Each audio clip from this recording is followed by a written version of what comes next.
ON, el videopodcast del Periódico de la Energía. Hola, muy buenas y bienvenidos de nuevo a ON, el videopodcast del Periódico de la Energía, y bienvenidos a 2026, un año que ha comenzado para echarse a temblar, con lo de Trump en Venezuela, los mercados de petróleo y gas disparados, Irán, está todo bastante revuelto. Y por aquí en España, pues como siempre, a tortas entre nuestros amigos los políticos. Y bueno, vamos a tratar de que este año pues sea lo mejor posible para todos, para este sector energético que es tan fundamental para el devenir y el futuro de este país. Y de ello vamos a hablar en este episodio. Vamos a hablar de cómo va a transcurrir este 2026 o lo que creen los 4 expertos, o no sé si son expertos, pero sí son sobre todo amigos de esta casa, y con los que vamos a charlar durante la próxima hora para hablar de previsiones, de qué es lo que puede suceder, de dar alguna pista y todas estas cosas. Les voy a presentar. A mi derecha está el señor Trancas, don Javier Revuelta. Muy buenas. Un placer estar aquí. Bienvenido de nuevo. Al otro lado a la izquierda está el señor Barrancas, que es el bueno de Mafo, don Manuel Fernández Ordóñez. Muy buenas, bienvenido. ¡Feliz año! ¿Qué tal el 26? ¿Te gusta o no? Bien, el Madrid arrancó bien. Y el señor Petancas, que es don Pedro Canto, el que siempre nos acompaña en estos episodios en los que repasamos los ejercicios. Y como invitado especial, tengo aquí a mi izquierda a don Rodrigo García. Muy buenas, Rodrigo, ¿cómo estás? ¿Qué tal, Ramón? Muchas gracias. Él es el jefe de operaciones de una consultora que la verdad lo está petando. Se llama Optimize Energy. Y cuéntanos un poco a qué os dedicáis y qué nos puedes aportar, así en breve, un resumencillo breve en este podcast que estamos grabando. Nada, lo primero, muchas gracias por traerme. Os veo todos los episodios, así que es un placer estar aquí. Y nada, una breve pequeña introducción sobre Optimize. Nosotros ayudamos a propietarios de activos renovables a que maximicen sus ingresos, ya sea en el propio mercado o a través de productos pues, de financieros, ya sea en PPA o gestión un poco más activa a corto y medio plazo. ¿Qué os podemos aportar? Pues nosotros nos apoyamos mucho en datos, en analítica, así que vamos a intentar traer aquí al podcast un poco de rigor a nivel de números y de... Que no es que no lo tengáis, perdón. Fenomenal. No, pero eso es muy importante. La energía sin números es complicado entenderla, ¿no? Entonces, pero bueno, vamos a empezar ya y ya con una preguntita directa y cortita y al pie, como me gusta a mí, ya sabéis. A ver si me podéis decir cuáles son los 3 temas o asuntos, sin irnos por los cerros de Úbeda, directita, no, ¿cuáles son los 3 asuntos que creéis que este año van a petar o van digamos, a mandar en este 2026 en el sector energético, ya sea en España, Europa, en el mundo, lo que creáis? Javier. Pues a ver, se va a hablar de muchas cosas, pero 3 palabras yo diría, una es doble, canibalización solar, se va a hablar mucho de ello, baterías y nuclear. Pedro. Sí, yo por centrar en España, baterías, sin duda, mercado de capacidad y GNL o control de tensión. Vamos a meter mejor control de tensión. Yo diría solar, nuclear y redes. ¿Y Rodrigo? Y yo voy a lanzar canibalización, flexibilidad e inversión. Bueno, pues estas son las palabras con las que vamos a trabajar en este episodio de ON. Habéis hablado de algunas, pero voy a empezar con otra que no habéis mencionado ninguno. Bueno, tú lo has dejado caer un poco con el GNL. O sea, a mí es que me gusta mucho lo de la geoestrategia y estamos preparando un podcast que será probablemente el próximo, especial Venezuela y todo esto de la geoestrategia. A ver si podemos traernos al coronel que nos acompañó un día para hablar de la guerra en Ucrania, que estuvo muy bien y que creo que nos puede dar muchas pistas sobre todo lo que está sucediendo, tanto en Venezuela como en Groenlandia. ¿Cómo veis todo esto desde vuestro punto de vista? ¿Qué es lo que está pasando? Pedro. Bueno, yo tirando un poco por España y Europa, pues no he visto tanta volatilidad como para las cosas que están pasando, ¿no? Que yo creo que son gordas. No he visto moverse tanto los precios con lo de Venezuela, Irán, todas estas cosas que han pasado últimamente. No he visto tanto movimiento o tanta volatilidad. Yo creo que mi expectativa para este año, si no pasa algo gordo como Ucrania, cosas así bastante más importantes, digamos, pues vamos a seguir con la tónica del año pasado, de precios de la energía que cada día es más difícil explicarlo y que cada día se entiende menos por dónde van los tiros y yo creo que vamos a ir por ahí. Una tónica un poco parecida al año pasado. Yo no veo grandes cambios, a no ser que pase algo más grave, como algo como Ucrania y cosas de estas, ¿eh? Sí, yo diría, a ver, yo es que realmente tampoco espero que lo que está pasando afecte mucho a los precios, porque a los precios al final lo que afecta es algo que suponga una disrupción, ya sea del lado de la oferta, ya sea del lado de la demanda. Lo que pasó con Ucrania, realmente en los años 2022 y 2023 no es tanto el temor o miedos y que el precio se ponga caro simplemente por miedo. No, lo que pasó es una disrupción física muy grande de que dejó de fluir muchísimo gas. En el espacio de un año y pico han dejado de fluir 150 BCM, que por ponerlo en perspectiva es como casi la mitad de lo que consume Europa, y en aquel entonces era pues como la cuarta o la tercera parte casi de todo el GNL disponible en el mundo, es lo que fluía por los tubos de Rusia. Entonces, al desaparecer tanto gas, el efecto es elevadísimo. Pero claro, ahora estamos en una situación muy, muy distinta en la que debe haber GNL por el mundo, ya debemos estar en 600 y pico BCMs, nos llegamos a 700, está metiendo Estados Unidos pues cerca de 30 BCMs al año, que es una cantidad enorme, hay proyectos que incluso se están adelantando, y entonces tenemos mucho GNL, y básicamente cualquier cosa que pase por el mundo no altera necesariamente ni la oferta ni la demanda. Entonces, bueno, el petróleo, si acaso los impactos se van a ver a largo plazo. Sí, a medio y largo plazo, ¿no? La indexación del gas al petróleo ya es prácticamente insignificante. Entonces, yo no veo que estas tensiones vayan a mover la oferta de gas, y la demanda, pues si acaso una cosa que está afectando mucho es la economía china. Ha estado muy ralentizada por motivos que la verdad es que se me escapan, pero una economía china ralentizada es mucho menos consumo de gas. Entonces yo creo que la volatilidad va a venir más por actividad en China. No veo que el GNL americano nos vaya a cambiar mucho de precio, hay muchísimo. Entonces, bueno, no espero una volatilidad tan grande este año. Oye, Manuel, ¿y tú crees que Europa está haciendo el canelo con todo esto? Nosotros llevamos hoy un reportaje en el periódico en el que, bueno, damos pistas de que la carrera no es que esté perdida, es que todavía no hemos salido ni de los tacos. Entonces, ¿cómo lo ves? Europa es un ejemplo, por hacer una analogía. Europa es como ese mal estudiante que estudia todo el día antes por la tarde. Bueno, malo, no sé. Y bueno, eso puede salir bien o puede salir mal, ¿no? Yo creo que lo que nos ha pasado en Europa y que estamos viviendo en los últimos años, sobre todo desde la invasión de Ucrania, es el darse cuenta de repente de que durante décadas no habíamos hecho los deberes, ¿no? Y dice, es que Europa tiene una dependencia energética enorme cuando se corta el suministro, ese flujo de gas que comentaba ahora Javi. Claro, pero es que eso es una decisión política tomada a sabiendas. Es decir, no es algo que suceda porque sí. Es decir, el aumento de la dependencia energética de Europa es algo que se viene fraguando porque nos creímos nuestro propio discurso, que se asentaba sobre cualquier cosa menos sobre la realidad. Nosotros dábamos la seguridad de suministro, era algo de lo que no se hablaba en Europa. Cuando hablábamos del trilema energético, únicamente hablábamos de la sostenibilidad medioambiental, normalmente solo de eso, y algún díscolo hablaba de la sostenibilidad económica, pero nadie hablaba de la seguridad de suministro. Era algo que se daba por sentado, no sé, debíamos pensar que era algún tipo de derecho que teníamos los europeos por el mero hecho de haber nacido aquí.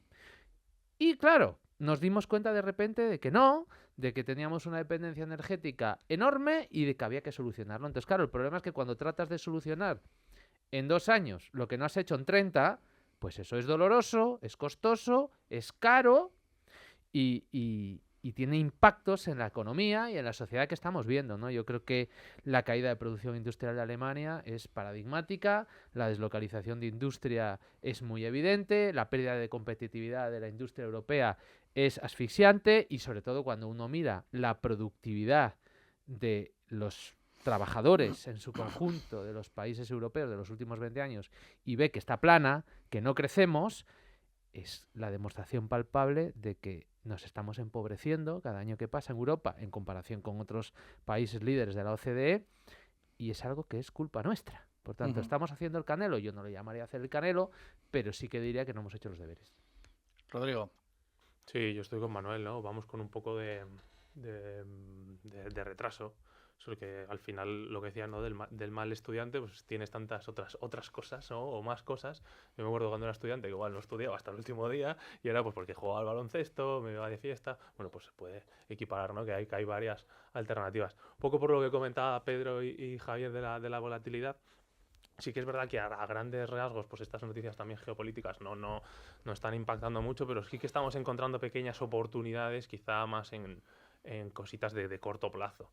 Pues por ejemplo, viendo con algunos clientes oportunidades para cerrar pues febrero, marzo, el Q2, sí que vemos que estas noticias igual, simplemente por el hecho de que son noticias y que son al final unos mercados financieros, pues pueden impactar.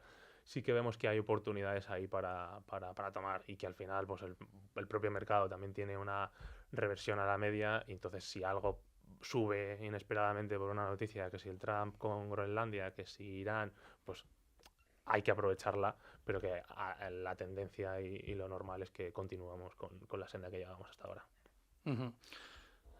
Oye, una de las cosas que todavía, y que fue una cosa que publicaste no hace mucho en un post, Pedro, y que me llama la atención, y que es que somos incapaces de volver a tener una energía barata, ¿eh? No sé cómo lo hacemos, por muchas renovables que montemos. O sea, yo no sé lo que hace Europa, pero es que volver a ver precios de la electricidad de 40, 45 euros, no sé yo cuándo lo vamos a poder ver. O sea, con lo bien que vivíamos en 2019, lo que nos ha hecho una pandemia, bueno, y luego todas las decisiones que se han tomado, claro, y bueno, las guerras, etcétera, ¿no? Pero que no seamos capaces de volver a donde estábamos, a mí me preocupa bastante. No sé vosotros cómo lo veis, si es que esto nos tenemos que acostumbrar a que la energía va a ser cara ya para siempre, no sé, ¿qué creéis? Yo lo veo muy difícil, y sobre todo hay países que están en un callejón sin salida desde mi punto de vista, ¿eh? Yo ya soy no muy pesimista, pero estoy dejando de ser optimista con ciertos países, caso Italia, Alemania, que tiene una dependencia brutal del gas, por muchas renovables que metas, con un gas en 30 y un CO2 que ya está casi en 100, que ya está rozando los máximos históricos, no te vas a escapar de tener precios de la electricidad carísimos. Y países como España, pues laminan un poco la situación del mercado de gas y del CO2, que es desastrosa desde mi punto de vista, porque no puede ser que países europeos pues tengan que tener, cuando no tenemos renovables, precios de 150, 100, que no va a bajar. En Alemania lo estamos viendo, cuando tiene la demanda, que ha sorprendido mucho en Alemania la demanda los últimos 2 meses, tienen que conectar todos sus ciclos combinados, el 100%, y todo el carbón que puedan. Precios de 200 euros megavatio hora. De eso no te vas a escapar a corto plazo, aunque metas mucha solar ni eólica. Más, ¿no? Van a construir 10 gigavatios más, que los van a subvencionar además, que lo va a pagar la demanda, y yo desde luego que no veo a corto plazo salida para esos países. España lo está laminando un poco, en España hemos tenido precios de 65, 60 euros megavatio hora promedio, pero porque estás tirando para abajo los precios solares una barbaridad, y en las colas de la curva, pues 100. Entonces te queda un promedio de 65. Pero países como Italia, Alemania, Holanda, Inglaterra, que tienen 50% carbón gas, no se van a escapar, no van a tener precios de electricidad bajos a corto plazo. Y porque nos hacemos trampas al solitario con el precio del mercado mayorista, porque sacamos del mercado mayorista todo lo que no nos interesa para que no forme parte del precio. Pero ya luego lo pagamos, algunos, que otros no lo pagan, claro. Entonces, los servicios de ajuste, por ejemplo, se multiplican, ¿no? Pero lo sacas del precio mayorista. Y entonces dices tú, bueno, es que el precio del mayorista es muy barato. No, es mentira, no es muy barato. Meten el precio lo que de verdad tienes que meter y vamos a comparar peras con peras, ¿no? Estamos todo el día comparando peras con manzanas. Y lo que dices de Alemania, pues yo creo que es pagar la nefasta política energética de Alemania, que durante un tiempo era la referencia en política y en transición energética de muchas ideologías europeas, y yo creo que ya por fin la venda se está cayendo de los ojos, lo que están echando hoy de menos todos los reactores nucleares que cerraron en Alemania, claro. por ver el vaso medio lleno y medio vacío, la parte medio vacío es que, bueno, yo creo que hay un discurso que no ha ayudado nada, que es el de que las renovables son baratas. Y con renovables, como las renovables, la solar cuesta 30 euros, por decir algo.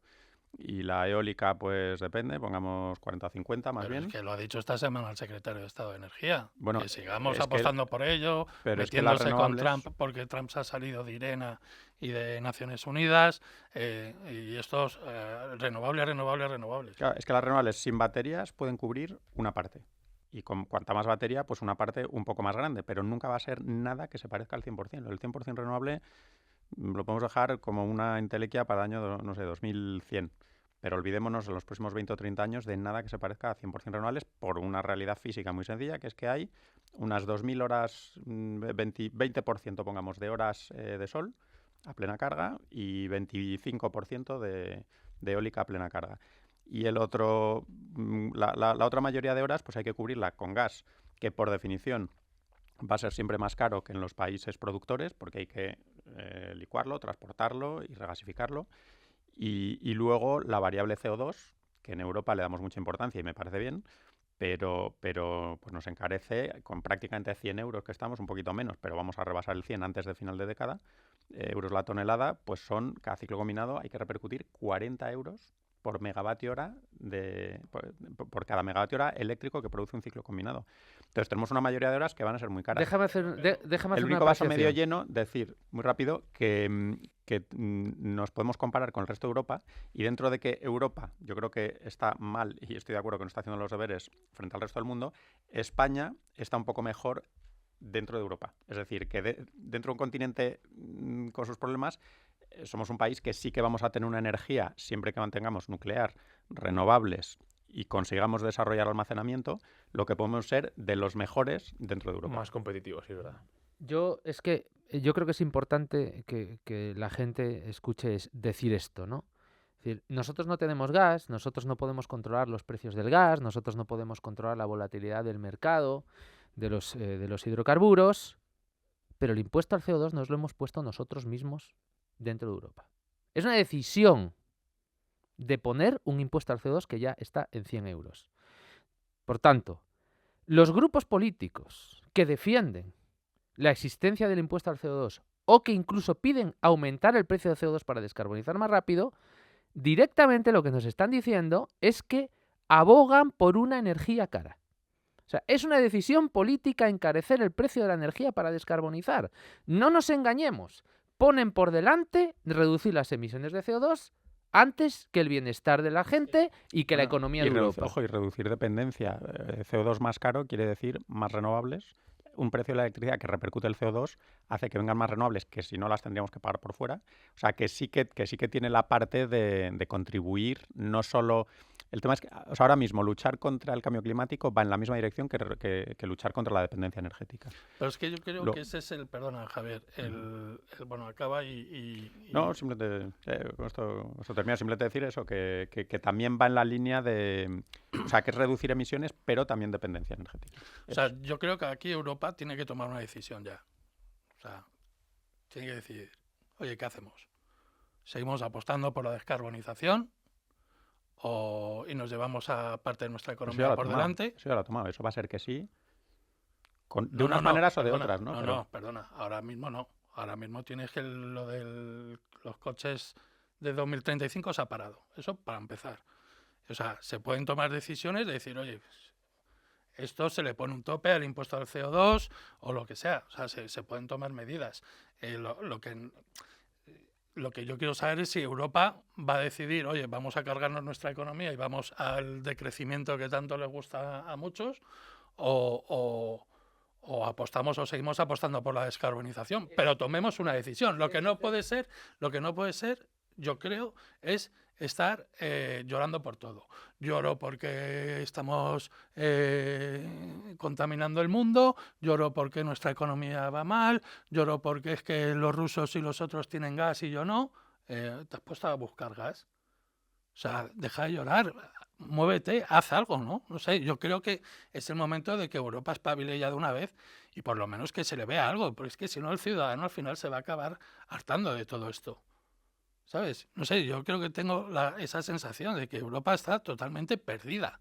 O sea, que no hay nadie a los mandos. Es como, venga, ahora. Lo siguiente, ¿qué es? Esto, venga, pues esto. Yo no creo que estén Tapa el perdidos, yo agujero. creo que es premeditado, sin ningún tipo de duda. O sea, estamos ante una política decrecentista que lo que busca es poner trabas al desarrollo económico y al progreso con la excusa falaz de impactar menos en el medio ambiente. Tanto cuando la política económica se diseña desde un punto de vista que no es humanista, sino que se ponen en el centro de los argumentos otro tipo de consideraciones como la reducción de emisiones, pues yo creo que tenemos los problemas que tenemos ahora. Y no estoy de acuerdo con Javi cuando dice que la dependencia y la lucha contra las emisiones de CO2 están alineadas. No están alineadas en absoluto. No están alineadas en absoluto, porque la misma gente que te defiende esto te defiende a la vez cerrar las centrales nucleares. Por tanto, no están alineados. Es parte de una ideología clara. Igual que hay gente que te defiende que hay que poner distintos tipos de derechos de emisión según el sector. Y a lo mejor los derechos de emisión del sector eléctrico tienen que estar en 200 euros para descarbonizar, es decir, para empobrecerte, y el del coche tiene que estar en 1000 euros. ¿Para qué? Para que dejes de usar el coche. Entonces es hacer política cobarde, es decir, no, pues échale huevos y prohíbeme usar el coche. Y juégatelo en las elecciones. No, juegas a tirar la piedra y esconder la mano, decir, no, vamos a subir los derechos de emisión para así incentivar que la gente no use el coche. Pues haz como Pere Navarro y sal y di abiertamente de que no vas a entrar en el centro de una ciudad con coche, que no vas a entrar, a ver si en las siguientes elecciones te votan, ¿no? Entonces, yo creo que estamos ante posiciones ideológicas y yo creo que muy extremistas, que nos están conduciendo directamente al abismo, y creo que Europa es el ejemplo paradigmático de la conducción directa hacia el abismo y acelerando cada vez más hacia el abismo. Sí, y por añadir algo a lo que estáis diciendo, yo sí que creo que en Europa y en España especialmente hay mucho inmovilismo y hay que corregir cosas, pero aparte de querer descarbonizar, hay que poder, que esto es muy importante. Porque, por ejemplo, una industria química que quiera descarbonizarse y le metas un impuesto de CO2, muchas están exentas, pero a partir del año que viene creo van a empezar a pagar CO2, incluso pagando CO2. Es decir, una industria química, por ejemplo, que consume mucho gas en España, yo conozco algunas, está pagando 30 euros de TTF MIP gas más 5 euros de todo lo demás. Aunque le metas CO2 y le quieras meter una caldera eléctrica con precio súper barato en horas renovables y demás, luego tienes que meterle servicios de ajuste, luego le tienes que meter peajes, transporte, cargos, y no salen las cuentas. Te garantizo que no le van a salir las cuentas ni con un CO2 que por las nubes. Es decir, eso es un problema gravísimo, yo creo, que no tiene difícil solución. Luego hablaremos, supongo, de servicios de ajuste, que servicios de ajuste son restricciones técnicas en su mayoría. Y lo del CO2, pues bueno, para mí es que es algo que no entiendo. ¿Cómo puede seguir así ese mercado totalmente impuesto y que no aporta ya a día de hoy gran cosa? Por mucho que me lo expliquen perfecto, yo sigo pensando que perjudica más que ayuda. Quizá en el pasado para sacar térmicas y demás podría funcionar. Hoy en día me parece que está lastrando nuestra industria y nuestra energía. Y no entiendo cómo no damos marcha atrás en algunas cosas, ¿no? Pero bueno, es la Europa que tenemos, ¿no? Y lo veo difícil para cambiarlo, la verdad, soy bastante pesimista. Es que, por hacer una apreciación, cuando uno decide, desde el punto de vista de la política económica, imponer un impuesto piguviano, que al final es esto, ¿no? A un tipo de generación, cuando tú pones un impuesto a una cosa, es porque tú quieres incentivar que se cambie a otra. Es decir, tú lo que haces es convertir cierta cosa en artificialmente cara poniéndole un impuesto para incentivar que se invierta o bien en reducir las emisiones o bien en irte a otra cosa que no emita. Claro, ponerle un impuesto al gas de este tipo implica tácitamente que existen alternativas a ese gas y tú puedes mudarte a ellas. Pero es que no existen. Es que no hay ningún sistema eléctrico ahora mismo de un país avanzado que pueda prescindir del gas. Por tanto, como no existe alternativa al gas, no estás haciendo un incentivo a mudar a otras tecnologías. Directamente lo que te estás pegando es un tiro en el pie. Porque no puedes prescindir del gas. De hecho, bueno, habrán ustedes el PNIEC. ¿Qué pasa con el gas en el PNIEC? 27 gigavatios ad aeternam. Cerramos las centrales nucleares, pero megavatios de gas no se toca ni uno. Pues ya está. Es la asunción tácita de que vamos a tener una energía extraordinariamente cara. Y no es una casualidad, es premeditado, es una política que se hace en una silla del ministerio. Ya sabemos quién la hizo, por cierto, antes hablas del secretario de Estado. Quiero decir, no creamos que ha sido el perverso, malicioso mercado el que nos ha llevado a esto. En absoluto. Son decisiones premeditadas tomadas desde un ministerio para hacernos pobres. Y desde luego lo están consiguiendo. ¿Querías comentar algo, Rodrigo? No. Pues cambiamos de tema totalmente. Chip España, canibalización solar, que esto te gusta. ¿Cómo lo ves? Pues a ver, Intenta ser positivo. positivo, no, voy a ser positivo. Vienen precios muy baratos para los consumidores. Si eres un consumidor, Creo que no. creo que estamos de... No, en las horas de sol. Ya en se las horas de encargará. sol. Creo que tampoco.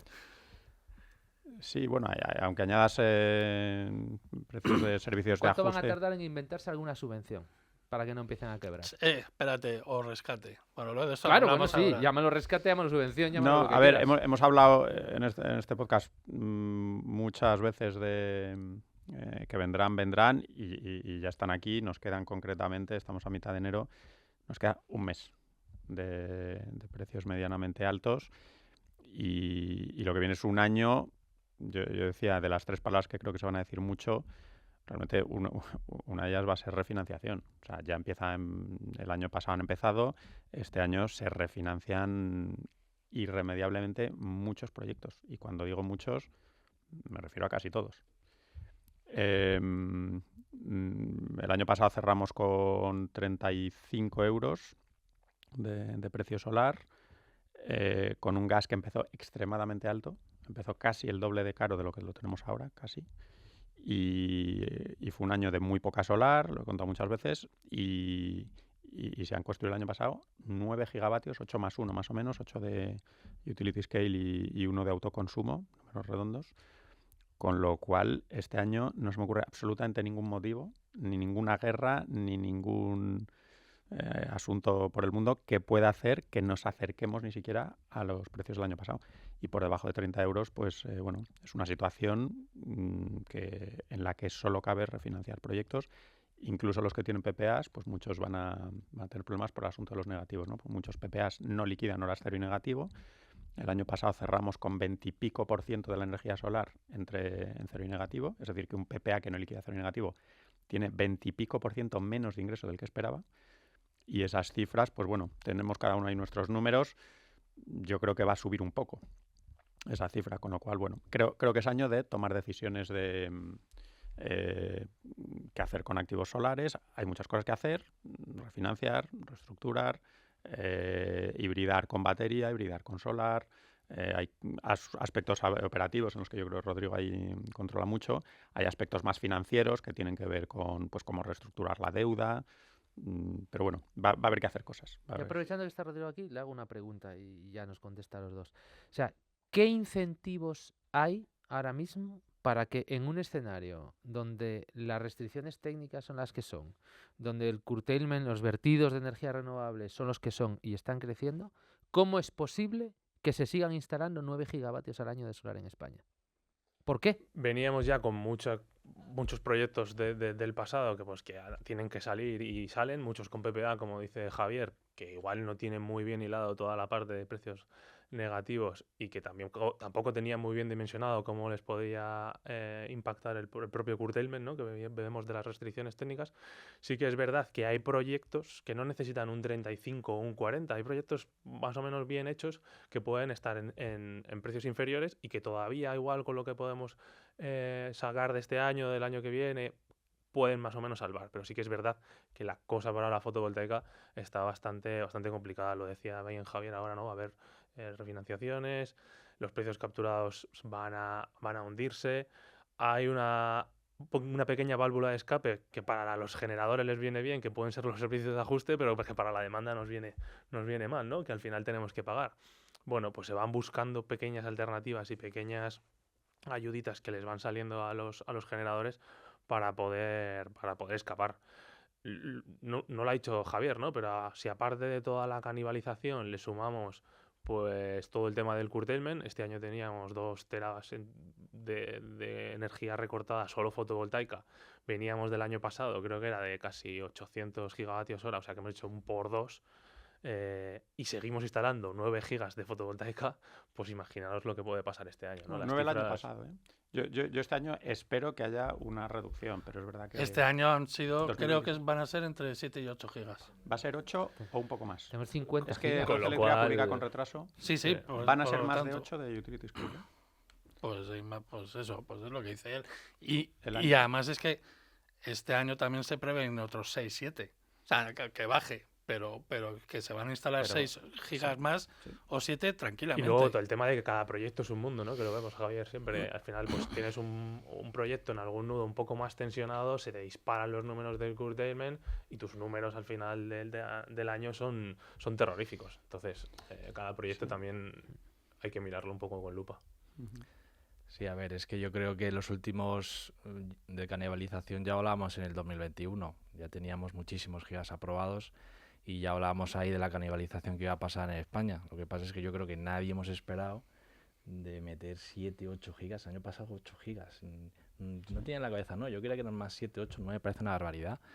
Y claro, es que es una pasada, ¿no? Yo por lo menos, yo creo que nadie esperábamos tanta solar no esperaba fotovoltaica en España en los siguientes 5 años a partir del 21 y claro, el talón de Aquiles de la demanda que no va a subir a los ritmos que se necesitan, luego hablaremos de eso supongo, pero sí que es verdad que va a haber ciertos proyectos y ciertos nudos que van a sufrir mucho este año. Yo he visto en el año pasado ya ciertos proyectos en ciertas localizaciones que han sufrido mucho curtailment, que han empezado a operar y han empezado con mal pie porque hay mucho curtailment en determinadas zonas, sobre todo Extremadura y Aragón. Y este año pues es que no podemos esperar lo que decía Javier, no podemos esperar otra cosa que se agraven ciertos problemas que hemos visto el año pasado. Vamos a ver muchísimos precios negativos, más intensos. Los fines de semana, yo creo, a partir de primavera, pues van a ser prácticamente cero todas las horas.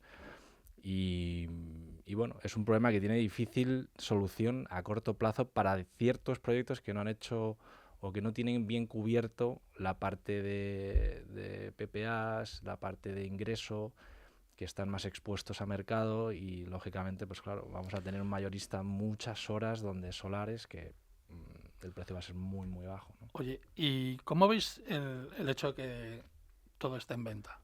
Es decir, porque tenemos por un lado la situación de precios que estáis comentando y de restricciones técnicas. Por otro lado, que nos tenemos que llamar otra vez a los bancos, con lo que esto nos lleva otra vez a recordar el pasado, ¿eh? Y claro, los bancos muy tontos no son y tienen memoria. Y entonces yo creo que las refinanciaciones no van a ser fáciles. No sé vosotros qué pensáis. Y el hecho de que todo esté en venta o que casi todos los activos estén con el cartel de se vende, es una señal, yo creo que bastante mala, ¿no? No sé cómo lo veis vosotros.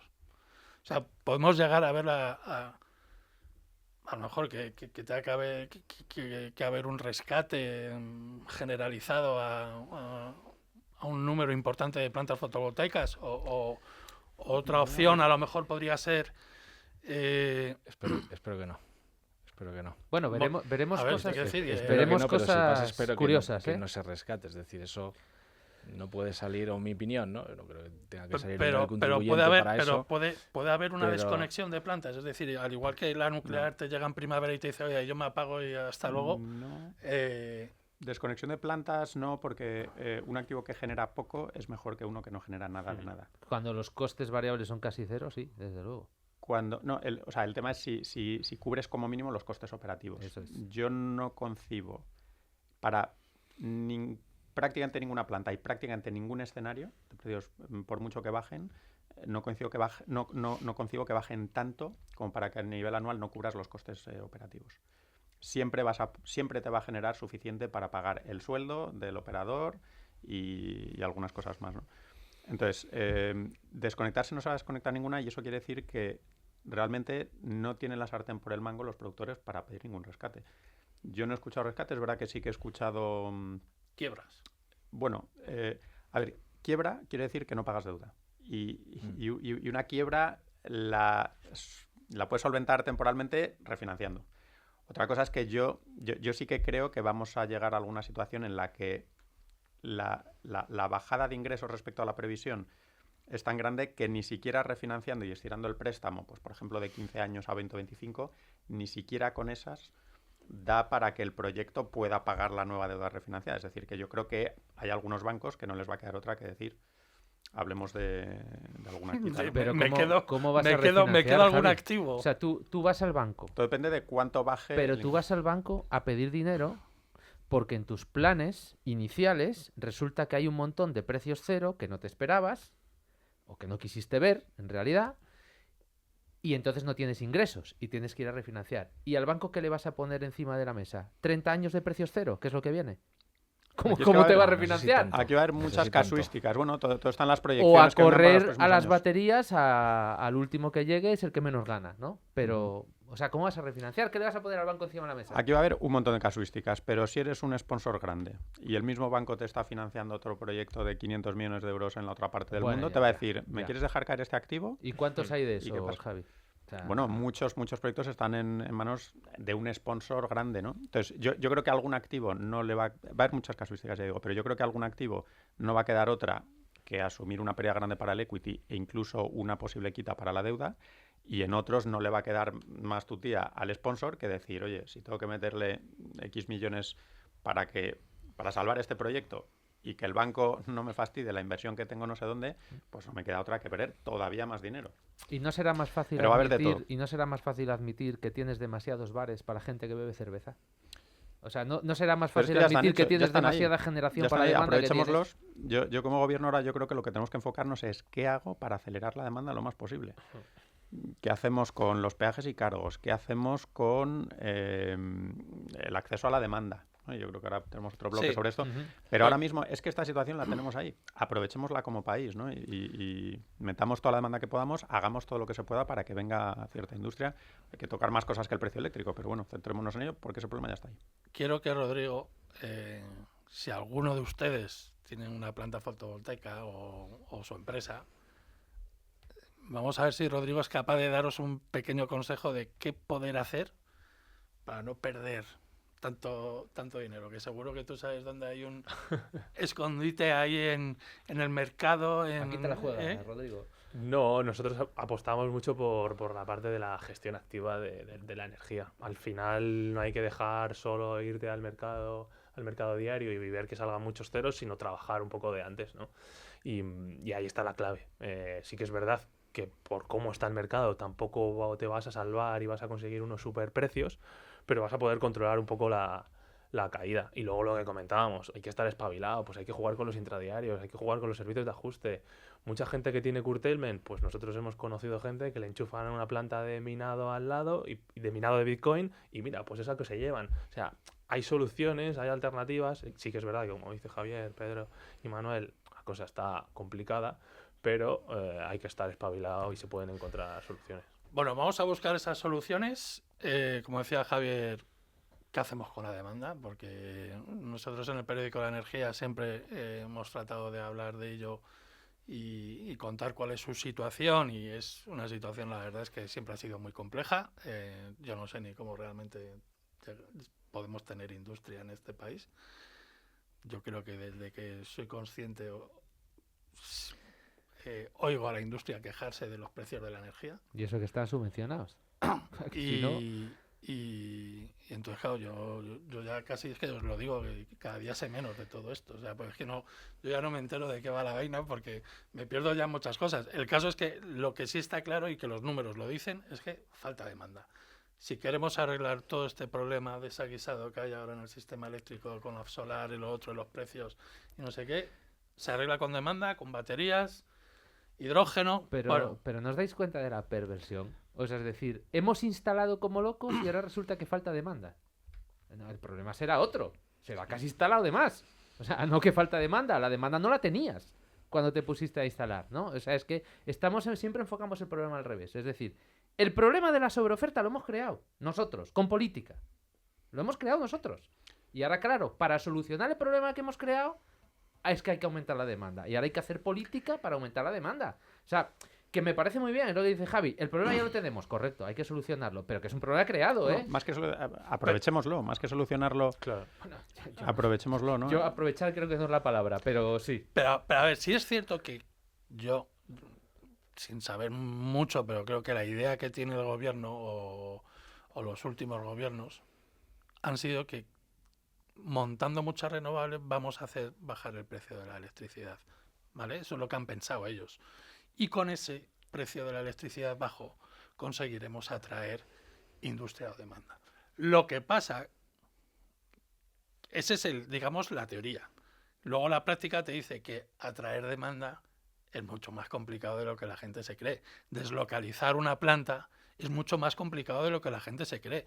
¿Vosotros creéis que se han ido de Alemania a Estados Unidos? No. O sea, sí, se han ido y han montado una nueva planta allí, pero la de aquí sigue. Con menos gente, produciendo la mitad, haciendo no sé qué, pero no se ha cerrado la planta y la han demolido, no. O sea, la deslocalización es prácticamente imposible.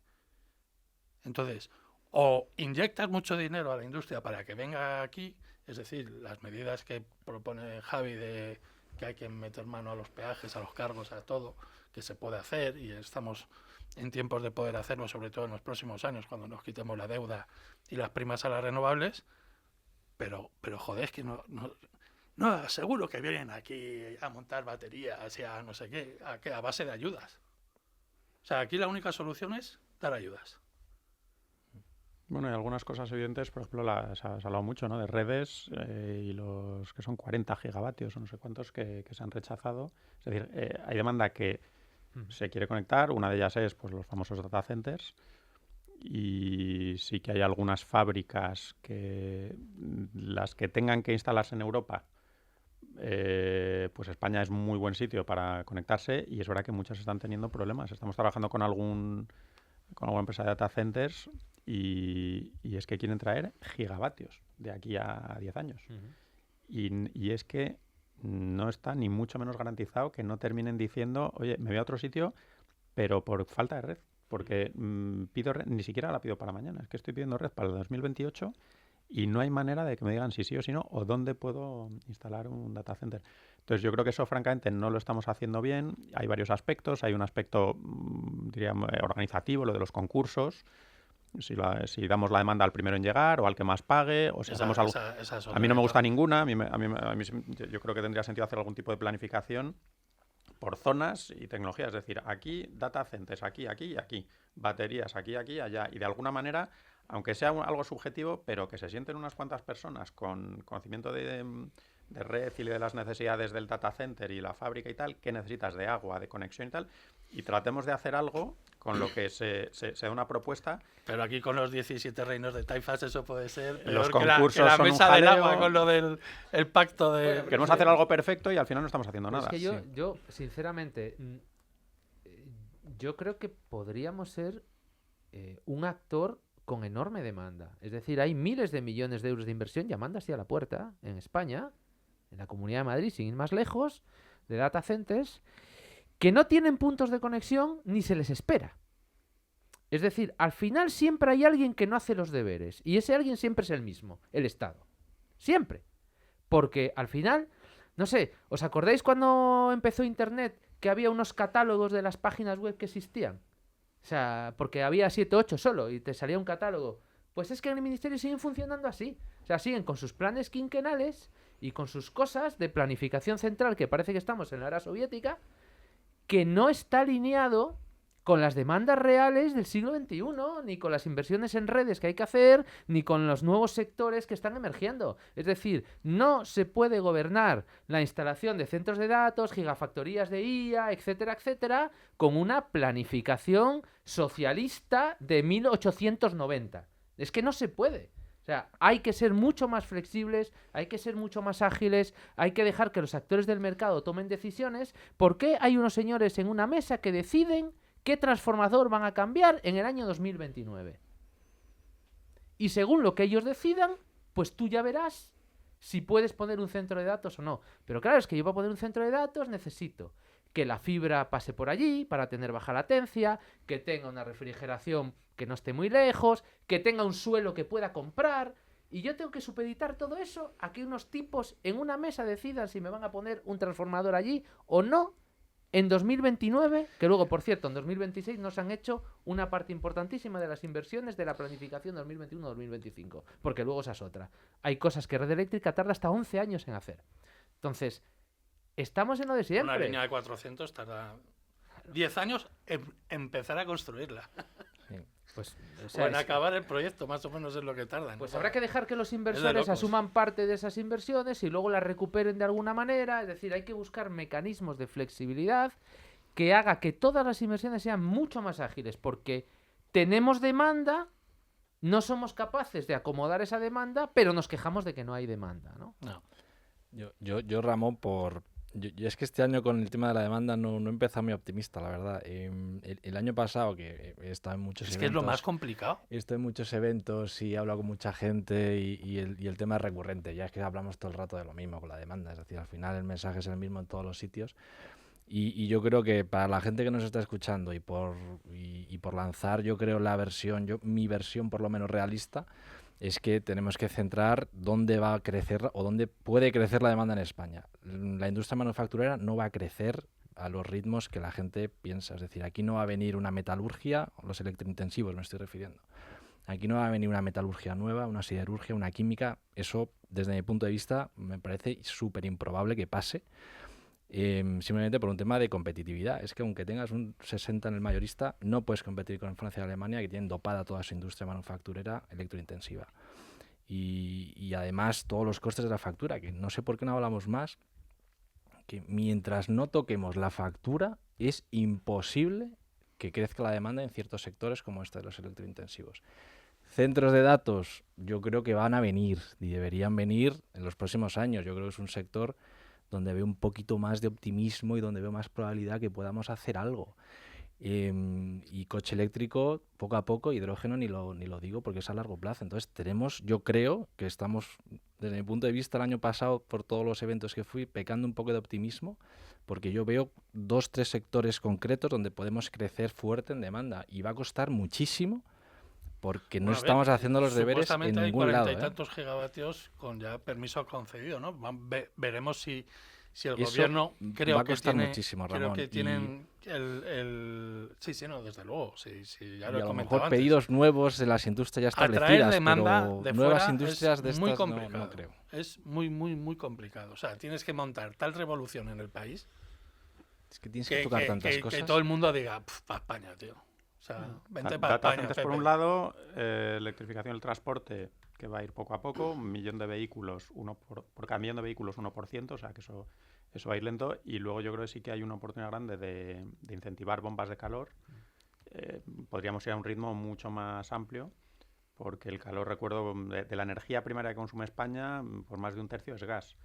Si cambiamos muchas calderas de gas, las casas en España se calientan con gas y se cocina todavía principalmente con gas. Sí, pero Se Javier, puede es que electrificar en hogares dices, ¿no? en hogares, sí. O sea, sí Lo que veo se puede... complicadísimo, lo veo complicadísimo eso porque el hogar que consume gas, la turla tienes a 40, 50 euros megavatio hora, precio final. Y yo Empieza el entiendo, ETS2 yo entiendo en que el te año quitas mucho 2028 consumo con una probablemente. caldera solar, con Bueno, una caldera pues eléctrica. la la S2. solución es la de siempre, te encarecerán el gas para que te cambies Es que eso se va a electricidad. hacer. Claro, pero es que es lo que hacen con todo. Entonces Claro. Entonces no hay salida. Es que Claro, eso se va a no hacer, tenemos eso sí. Gracias, hemos vuelto al principio. Lo de van la a conversación. encarecer, va a haber muchas ayudas con la recaudación de lo que se ingresa por las subastas del ETS2. Se pretende precisamente dar mucha ayuda a consumidores vulnerables. O sea, se pretende facilitar de alguna manera lo más posible, igual que se han dado Para eso ayudas al tienes coche que- eléctrico. Para eso tienes que reestructurar la factura eléctrica, pero entera, de arriba abajo. Sí. Sin eso es imposible. Alguna cosa se puede hacer. Rodrigo, otra de las soluciones, las baterías. ¿Cómo lo veis vosotros desde Optimize?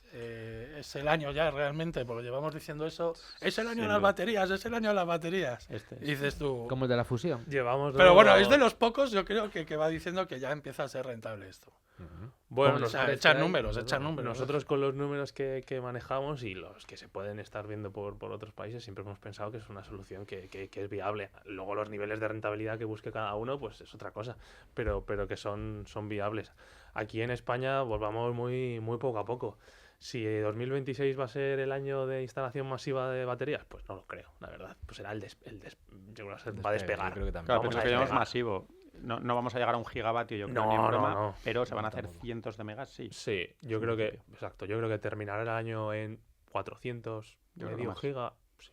Bueno, puede ser. Posible. Yo un poquito más, pero que Eh, no te cambia. Claro, que al final no te va a mover mucho la aguja. Pero bueno, oye, para nivel de empezar a ver cosas nuevas, también hibridaciones, lo que hablábamos antes de fotovoltaica, pues Pero luego al final lo que se mueve en los intradiarios y en todos estos mercados tampoco es mucha energía, ¿no? Te quiero decir, yo ya escucho la palabra canibalización de las baterías en cuanto pongamos 4 o 5 gigas, pues cuando veo que están planificados no sé cuántos gigavatios, digo, ¿a dónde vamos? Vamos ahora a construir eso, 15 gigavatios de baterías, que no creo que lo hagamos, pero imaginaos. bueno, nos O- pasará o como 10. con la fotovoltaica, ¿no? Como Claro. queremos reducir los ciclos siempre, Claro. pues iremos a saco y pondremos un montón de gigas, pero bueno. La batería es que va a ser pues un complemento que mejora la rentabilidad del activo, pero no va a ser lo que te salve de cualquier problema. Es decir, a mí me parece que las baterías pues van a ser eso, van a ser una ayuda importante, mejorar la rentabilidad de activos, va a mejorar muchas cosas, pero no pensemos que las baterías nos van a solucionar tampoco la vida, y menos a corto plazo que desde mi punto de vista no lo van a lo hacer. mejor ¿eh? nos ayudarán a no tener necesarias. un apagón, ¿no? Hombre, sí, eso sí. Pues. Hombre. Pues una cuestión muy Peliaguda. técnica. Sí. No, pero yo diría, en resumen, a corto plazo no. O sea, el no tener apagón no pasa por esos 600 megas o incluso 2 Claro, gigavatios Claro, de batería que vengan. obvio, sí. Pasan por, de momento, modo reforzado. Lo vamos a tener unos años y se irá reduciendo la cantidad de ciclos combinados que acoplamos. Pero no por las baterías, sino por el control dinámico de las renovables que pueden empezar a hacer ya. Y entonces una parte de los ciclos combinados están por control de tensión y va a ser suplido por renovables. Otra parte, todo lo que tiene que ver ya con sincronismo, estabilidad transitoria de frecuencia y tal, esto ya son compensadores síncronos, pongamos año 2029. Es decir, que tenemos ciclos combinados para rato porque las baterías y el grid forming, y se habla ahora como si el grid forming de repente ya va a solucionar todo, el grid forming le quedan años y va a ser poco y va a ser una parte pequeña de la solución. Si es que no puedo traeros a tantos aquí a hablar y a pasármelo bien. Se me ha pasado el tiempo volando, ni me he enterado. Y No, No tenemos que hemos cerrar hablado de la retribución de las ni redes. de la nuclear, Ni ni de la nuclear, del mercado de capacidad. Es el Yo tiempo solo que digo- tenemos, ni de redes. O sea, es que creo que voy a montar otra de estas. Pero no nos vamos a ir sin hacer nuestra porra, como hacemos todos los años. Pensar bien, el numerito. Solamente vamos a decir luz, ¿vale? Electricidad. Pool. ¿A cuánto? Porque el año pasado yo creo, bueno, tengo que comprobarlo. En otro día lo veo y digo quién ganó la porra del año pasado.